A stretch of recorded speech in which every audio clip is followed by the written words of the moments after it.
Invictus was written by William Ernest Henley while he was laying in a hospital bed. And I believe it was his second or third year in that hospital bed trying to save his leg. So he had already lost one leg to tuberculosis of the bone, and he was fighting to save the other leg and really to save his life. And it was his manifesto that he was not going to be conquered no matter how bad circumstances got around him. I don't know if I would say I'm into extreme sports.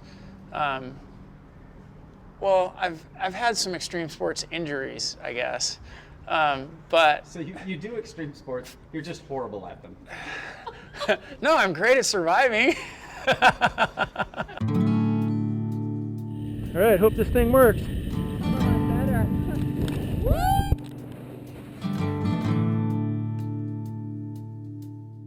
He does all these crazy adventure things and things I wouldn't recommend that anybody try, like jumping off of cliffs and out of airplanes and all sorts of things. But he's got such a spirit about it, and he brought that same spirit into the gym when it came to training, where we give him the worst possible thing and he's gonna smile through it. Well, I had a dream, I stood beneath an orange sky.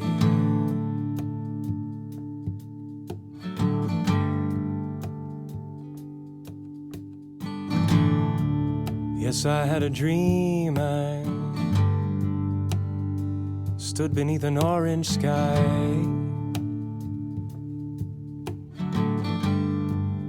With my brother standing. I first heard about Brandon when we were having a staff meeting, and Nicole told me that he had broken his back. A broken back, skydiving, a broken back base jumping, a broken shoulder, motocross riding.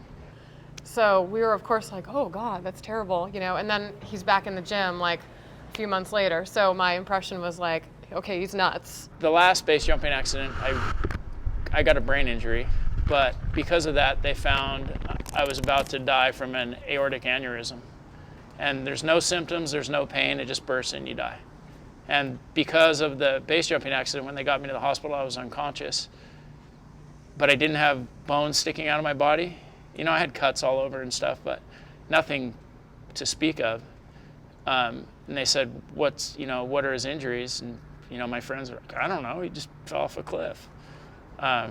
So they did a complete body scan. They found that my aorta was about to have an aneurysm and burst. When I asked the doctor at Scripps, I said, well, how do you get in there to fix it? And he's like, oh, we just cut right down the middle, peel your chest open, get in there, stop your heart, you know, fix it, close you right back up. And that's when I was like, fuck that, I'm not having open heart surgery. And that's when he started laughing at me like, you're not gonna live 6 months. So I had the surgery in Cleveland, Ohio, because they have the best cardiac hospital in the world. And the surgeon there, he had just done the same surgery on a guy that plays in the NBA. And the next year, that same player was back, playing for the Celtics, leading scorer. And so I'm like, I want the guy who did that guy to do mine. And luckily we were able to get in there. And when I left the hospital in Cleveland, they said, you got to get a cardiologist in your hometown. So I got one in San Diego, and she's awesome.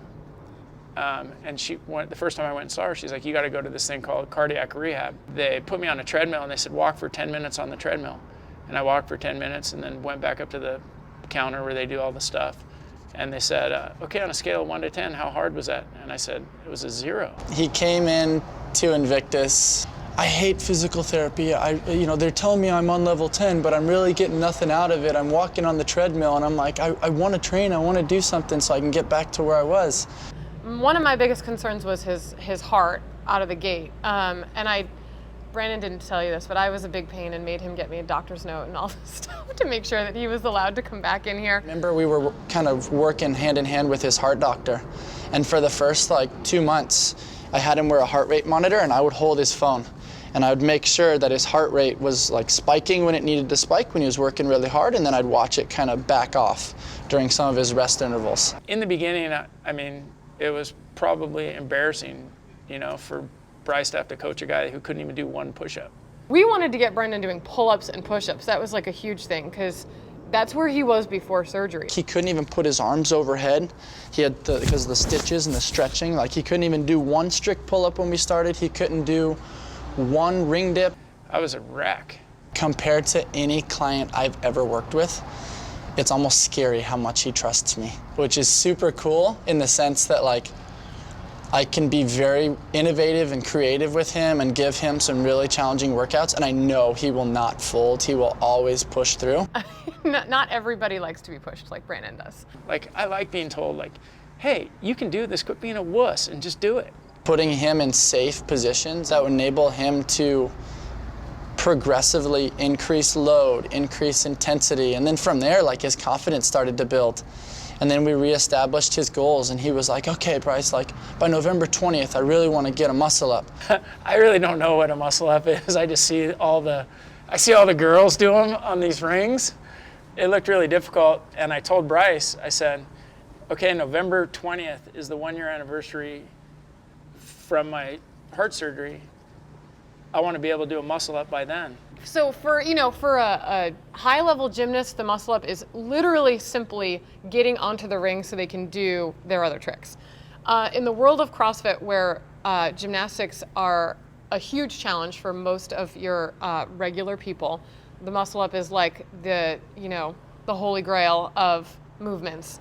And most people are, if they're in a place where they're able to move their own body weight, do pull-ups and dips and that sort of thing, most people are really coveting that movement. It's simply just hanging from the rings, from below the rings, and pulling yourself up to support. He had me doing jumping muscle ups off the boxes. We'd done jumping muscle ups off boxes. We did transitions on the low rings. Muscle ups where he would push me from behind and all this stuff. It was actually kind of pissing me off because I'm like, how is it possible I can do it like this, but I can't actually do it? He was so close. He'd gotten up there, failed so many times, like just with the rings, like right here. And then one day we finished a little early in a session. I was like, Brandon, take 10 minutes, just play. Like head over and play on the rings, like no pressure. Like if you get it, great. If you don't worry about it. Just like last time, you gotta take your hips up, okay? Hips aggressive.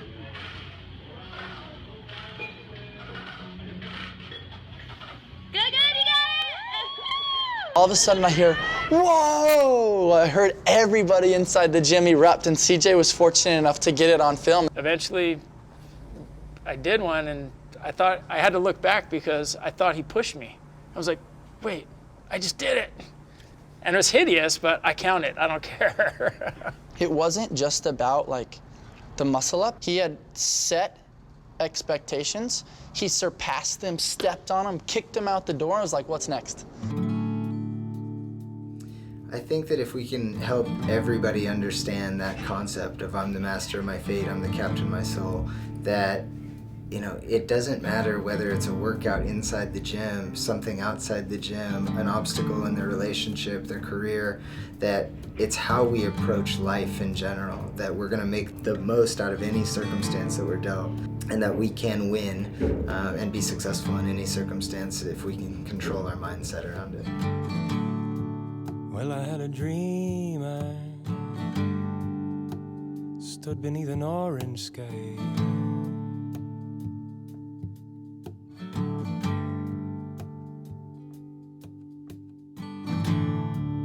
Yes, I had a dream. I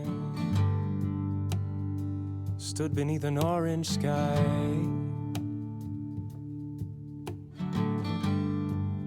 With my brother standing